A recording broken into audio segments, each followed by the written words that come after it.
Hello दोस्तों, आज हम बात कर रहे हैं एक्सरे किरणें, यानी कि अज्ञात किरणें भी कहा जाता है। उनकी हम आज बात करते हैं। अगर आपको पीडीएफ चाहिए तो आप टेलीग्राम में जाकर पीडीएफ को प्राप्त कर सकते हैं। डिस्क्रिप्शन में टेलीग्राम का लिंक दिया हुआ है। तो हम बात करें कि एक्सरे किरणें क्या है, और ये रेट लेवल 2 में भी ये टॉपिक हैं जो एग्ज़ाम में आ सकता है। तो चलते हम बात करते हैं कि एक्सरे किरणें क्या होती है, खोजकर्ता कौन है, क्या क्या काम आती है एक्सरे किरणें। एक्सरे किरणें एक्सरे किरणें कि इनकी जो खोजकर्ता है वह है खोजकर्ता विलियम रेंटगन। पायरेक्स कांच की नली में अल्प दाब पर अगर अत्यधिक विभवांतर पर जब प्रयोग को सजाया जाता है तो कैथोड से एनोड की तरफ एक इलेक्ट्रॉन पुंज गमन करता है। जो इलेक्ट्रॉन पुंज गमन करता है उस इलेक्ट्रॉन का द्रव्यमान होता है 9.1 इंटू 10⁻³ किलोग्राम होता है, जिन्हें हम कहते हैं कैथोड किरणें कहा जाता है। जिन्हें क्या कहा जाता है? कैथोड किरणें कहा जाता है। यदि किरणों के मार्ग में उच्च गलनांक वाली धातु टंगस्टन को रखा जाए तो एक किरण हमें प्राप्त होती है जो कि धातु से इलेक्ट्रॉन की टक्कर से प्राप्त होती है, और यह किरण पास में पड़ी किसी वस्तु को प्रदीप्त करती है, और इसी किरणों को हम एक्स किरणें कहा जाता है। क्या कहा जाता है? इन्हीं को हम एक्स किरणें कहते हैं। सर्वप्रथम इसे गैस नली से प्राप्त किया जाता था, लेकिन इसके दौरान एक्स रे में अनेक विकृतियां उत्पन्न होती थी। इसलिए 1930 में सर्वप्रथम वैज्ञानिक कुलीज ने इसे निर्वात नली से प्राप्त किया। इन्होंने निर्वात नली से प्राप्त किया। जो एक्सरा कराते हैं हम हड्डियों का, उसमें भी हम इसको उपयोग में लेते हैं। एक्सरा एक विद्युत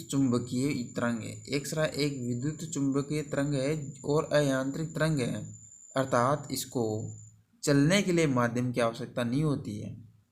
एक्सरे तरंग अधिक आवृत्ति वाली होती है और इनकी आवृत्ति होती है 10⁻16 से -10⁻18 हर्ट्ज होती है। तो पेपर में पूछ लिया जाए कि एक्स तरंगे की आवृत्ति कितनी होती है। एक्सरे की आवृत्ति कितनी होती है? तो 10⁻16 से 10⁻18 हर्ट्ज होती है, अर्थात इनकी वेदन क्षमता क्या होती है? अधिक होती है। तरंग दैर्घ्य होती है इनकी 10⁻⁻10 और 10⁻⁸ मीटर, यानी 10⁻⁻10 से लेकर 10⁻⁸ मीटर तक इनकी तरंग दैर्घ्य होती है, और 100 से लेकर और 0.1 एंगस्ट्रम तक, एंगस्ट्रम में 100 से 0.1 एंगस्ट्रम तक तरंग दैर्घ्य होती है।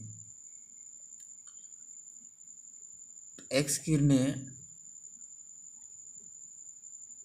तो ये एक्स किरणें और एक्स किरणें भी दो प्रकार की होती है। एक्स किरणें कितने प्रकार की होती है? एक्स किरणें दो प्रकार की होती है, कठोर एक्सरे, मृदु एक्सरे।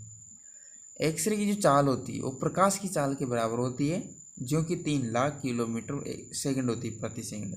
यानी कि जो एक्सरे की जो चाल होती है ना, एक्सरे की किरणें की जो चाल होती है वो 3 लाख किलोमीटर प्रति सेकंड, यानी कि 1 सेकंड में 3 लाख किलोमीटर होती है रफ्तार चाल होती है उनकी। और एक्सरे प्रकाश की भांति अपरिवर्तित परावर्तन पूर्ण आंतरिक परावर्तन तथा ध्रुवण को दर्शाती है।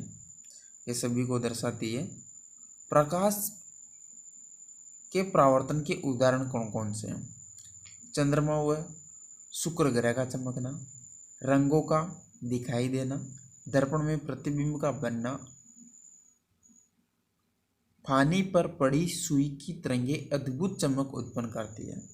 ट्रैफिक नियमों में जो काम आने वाले जो स्टिकर होते हैं वो भी इसी सिद्धांत पर कार्य करते हैं, प्रकाश के परावर्तन पर कार्य करते हैं। पहाड़ों पर गिरी ताज़ा जो बर्फ होती है वो अद्भुत चमक उत्पन्न करती है, मतलब बिल्कुल एकदम सफ़ेद से वाइट कलर की जो बर्फ होती है बहुत अद्भुत चमक उत्पन्न करती है दूर से देखने पर। और नमक के जो बड़े मैदान होते हैं वो भी वाइट कलर के होते हैं, वो भी अद्भुत चमक उत्पन्न करते हैं। धातुओं की ताज़ा कटी सतह होती है, जब धातुओं को काटा जाता है तो उनकी ताज़ा सतह वो भी अधिक चमक उत्पन्न करती है और नए बर्तन होते हैं उनमें भी चमक दिखाई देती है, वह प्रकाश के परावर्तन के कारण होती है। और सफ़ेद रंग परावर्तन का श्रेष्ठ उदाहरण होता है। परावर्तन की वजह से रात के समय कीट पतंगे नजर आती है। रात के समय कीट पतंगे किसकी वजह से नजर आती है? परावर्तन की वजह से ही नजर आती है। और रेडियोग्राफी में हड्डियों का चित्रण किया जाता है। इसमें रेडियोग्राफी में हड्डियों का चित्रण किया जाता है,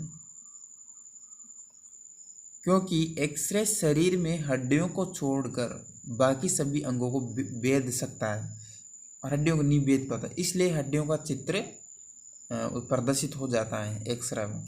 जब हम एक्सरे कराते हैं शरीर का तो हड्डियों को नहीं भेद पाती और उस हड्डियाँ छप जाती है उसमें, यानी कि उसका चित्रण हो जाता है।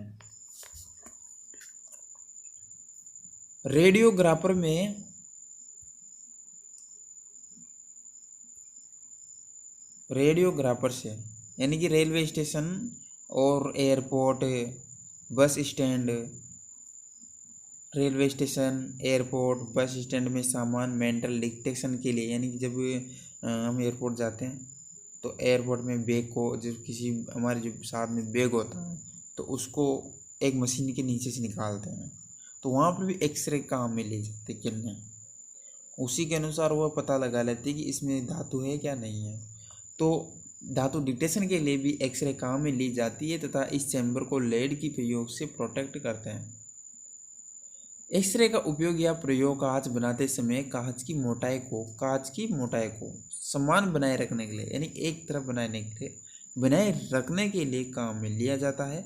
एक्सरे सर्वाधिक मात्रा में सूर्य के प्रभाव मंडल से निकलती है। एक्सरे सर्वाधिक मात्रा में अगर निकलती है तो सूर्य के प्रभाव मंडल से निकलती है। एक्सरे की सहायता से धातुओं को काटने का कार्य भी किया जाता है। और एक्सरे अंतरिक्ष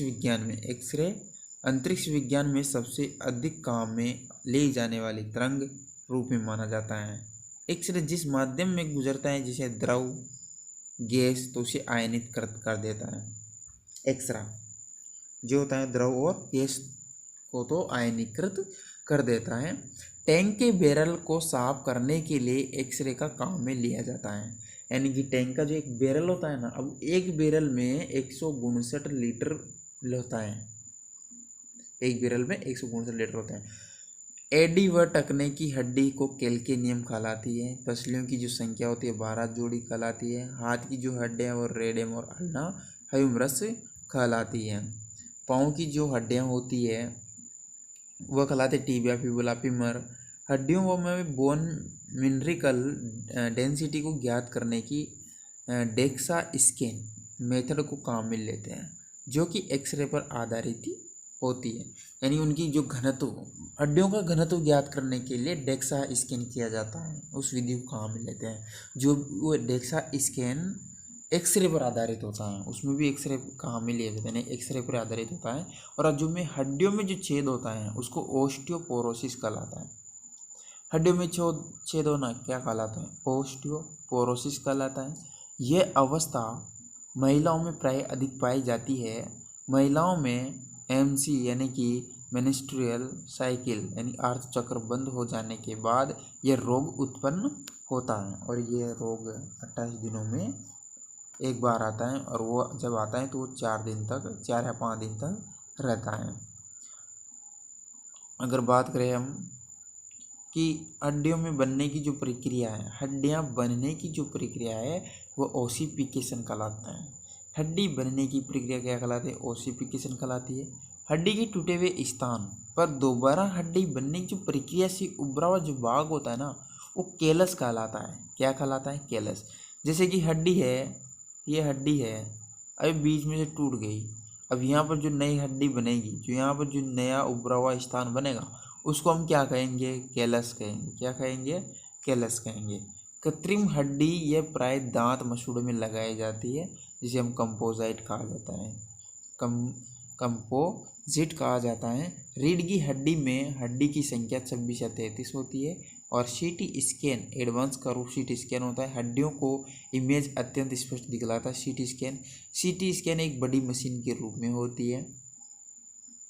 सीटी स्कैन एक्सरे की तुलना में अधिक सुरक्षित मानी जाती है क्योंकि यह शरीर में अधिक दुष्प्रभाव नहीं डालते हैं। सीटी स्कैन में जो व्यक्तियों को सीटी मशीन के अंदर प्रवेश करवाया जाता है शरीर को, तो पूरे शरीर को स्कैन करता है, उसको हम सीटी स्कैन कहा जाता है। तो सीटी स्कैन की बात हम अगले वीडियो में करेंगे कि सीटी स्कैन क्या होता है, कैसे काम करता है और क्या क्या करता है। तो ये आज का हमारा वीडियो है। अगर अच्छा लगा हो तो शेयर जरूर करें। सब्सक्राइब कीजिए हमारे चैनल को और बेल आइकॉन को दबाइए हमारी लेटेस्ट वीडियो सबसे पहले